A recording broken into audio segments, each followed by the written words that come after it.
ओशो, पूर्व जन्म को जाना जा सकता है। प्रश्न, क्या हम अपने अतीत के जन्मों को जान सकते हैं? ओशो, निश्चित ही जान सकते हैं, लेकिन अभी तो आप इस जन्म को भी नहीं जानते हैं। अतीत के जन्मों को जानना तो फिर बहुत कठिन है। निश्चित ही मनुष्य जान सकता है अपने पिछले जन्मों को, क्योंकि जो भी एक बार चित्त पर स्मृति बन गई है वह नष्ट नहीं होती। वह हमारे चित्त के गहरे तलों में अनकॉन्शियस हिस्सों में सदा मौजूद रहती है। हम जो भी जान लेते हैं कभी नहीं भूलते। अगर मैं आपसे पूछूं कि 1950 में 1 जनवरी को आपने क्या किया था, तो शायद आप कुछ भी न बता सके, आपको कुछ भी याद न हो। आप कहेंगे कि मुझे तो कुछ भी याद नहीं है, 1 जनवरी 1950 कुछ भी ख्याल में नहीं आता। लेकिन अगर आपको सम्मोहित किया जा सके, हिप्नोटाइज किया जा सके और सरलता से किया जा सकता है, और आपको बेहोश करके पूछा जाए कि 1 जनवरी 1950 में आपने क्या किया, तो आप सुबह से सांझ तक का ब्यौरा इस तरह सक बता देंगे जैसे अभी वह 1 जनवरी आपके सामने से गुजर रही है। आप यह भी बता देंगे कि 1 जनवरी को सुबह जो मैंने चाय पी थी उसमें थोड़ी शक्कर कम थी। आप यह भी बता देंगे कि जिस आदमी ने मुझे चाय दी थी उस आदमी के शरीर से पसीने की बदबू आ रही थी। आप इतनी छोटी बातें बता देंगे कि जो जूता मैंने पहने हुए था वह मेरे पैर में काट रहा था। सम्मोहित अवस्था में आपके भीतर की स्मृति को बाहर लाया जा सकता है। मैंने उस दिशा में बहुत से प्रयोग किए हैं, इसलिए आपसे कहता हूं, और जिस मित्र को भी इच्छा हो अपने पिछले जन्मों में जाने की, उसे ले जाया जा सकता है, लेकिन पहले उसे इसी जन्म में पीछे लौटना पड़ेगा। इस जन्म की ही स्मृतियों में पीछे लौटना पड़ेगा, वहां तक पीछे लौटना पड़ेगा जहां वह मां के पेट में कंसीव हुआ, गर्भ धारण हुआ, और बाद में फिर दूसरे जन्मों की स्मृतियों में प्रवेश किया जा सकता है। लेकिन ध्यान पर रहे, प्रकृति ने पिछले जन्मों की व्यवस्था अकारण नहीं कर रखी है। कारण बहुत महत्वपूर्ण है, और पिछला जन्म तो दूर है। अगर आपको इस महीने की भी सारी बातें याद रह जाए तो आप पागल हो जाएंगे। एक दिन की भी अगर सुबह से सांझ तक की सारी बातें याद रह जाएं तो आप जिंदा नहीं रह सकते। तो प्रकृति की सारी व्यवस्था यह है कि आपका मन कितने तनाव झेल सकता है, उतनी ही स्मृति आपके भीतर शेष रहने दी जाती है, शेष अंधेरे गर्त में डाल दी जाती है। जैसे घर में कबाड़ घर होता है, डालकर दरवाजा बंद कर दिया है, वैसे ही स्मृति का एक कलेक्टिव हाउस है, एक अनकॉन्शियस घर है, एक अचेतन घर है, जहां स्मृति में जो बेकार होता है, जिसे चित्त में रखने की कोई जरूरत नहीं है, वह सब संग्रहित होता रहता है। लेकिन अगर कोई आदमी अनजाने बिना समझे हुए उस घर में प्रविष्ट हो जाए तो तत्क्षण पागल हो जाएगा। इतनी ज्यादा है वे स्मृतियां। एक महिला मेरे पास प्रयोग करती थी। उनको बहुत इच्छा थी कि वे पिछले जन्मों को जाने।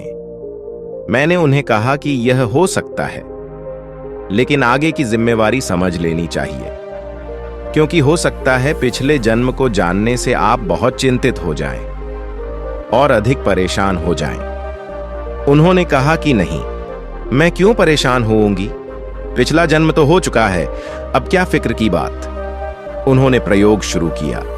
वे एक कॉलेज में प्रोफेसर थीं, बुद्धिमान थीं, समझदार थी, हिम्मतवर थी। उन्होंने प्रयोग शुरू किया, और जिस भांति मैंने कहा, उन्होंने गहरे से गहरे मेडिटेशन किए, गहरे से गहरा ध्यान किया, धीरे धीरे स्मृति के नीचे की परतों को उघाड़ना शुरू किया।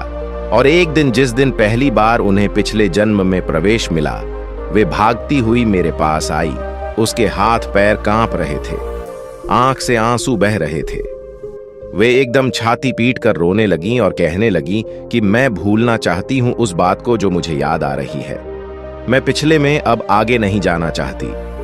मैंने कहा, अब मुश्किल है, जो याद आ गई उसे भूलने में फिर बहुत वक्त लग जाएगा। लेकिन इतनी घबराहट क्यों? उन्होंने कहा कि नहीं नहीं, मत पूछिए।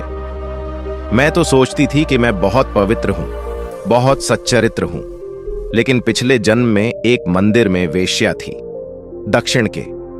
मैं देवदासी थी और मैंने हजारों पुरुषों के साथ संभोग किया। मैंने अपने शरीर को बेचा नहीं, मैं उसे भूलना चाहती हूँ, मैं उसे एक क्षण भी याद नहीं करना चाहती हूँ। पिछले जन्म में जाया जा सकता है और जिसकी भी मर्जी हो उसके रास्ते है, मैथियोलॉजी है। महावीर और बुद्ध दोनों मनुष्य को, ये मनुष्य जाति को अद्भुत दान दिया है। वह उनकी अहिंसा व हिंसा का सिद्धांत नहीं है, वह सबसे बड़ा दान है जाति स्मरण का सिद्धांत। वह है पिछले जन्मों की स्मृति में उतरने की कला। महावीर और बुद्ध दोनों ही पहले आदमी हैं पृथ्वी पर जिन्होंने प्रत्येक साधक के लिए यह कहा कि तब तक तुम आत्मा से परिचित नहीं हो सकते जब तक कि तुम पिछले जन्म में न जा सको। और प्रत्येक साधक ने पिछले जन्म में जाने की फर्क की।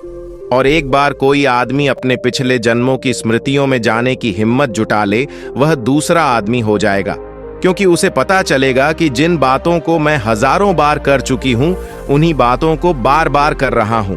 कैसा पागल हूं, कितनी बार मैंने संपत्ति इकट्ठी की, कितनी बार मैंने करोड़ों के अंबार लगाए, कितनी बार मैं महल खड़े कर चुका हूं, कितनी बार इज्जत और शान और पद और सिंहासनों पर बैठा हूं, कितनी बार, कितनी अनंत बार, और फिर बार बार मैं वही सब कर रहा हूं।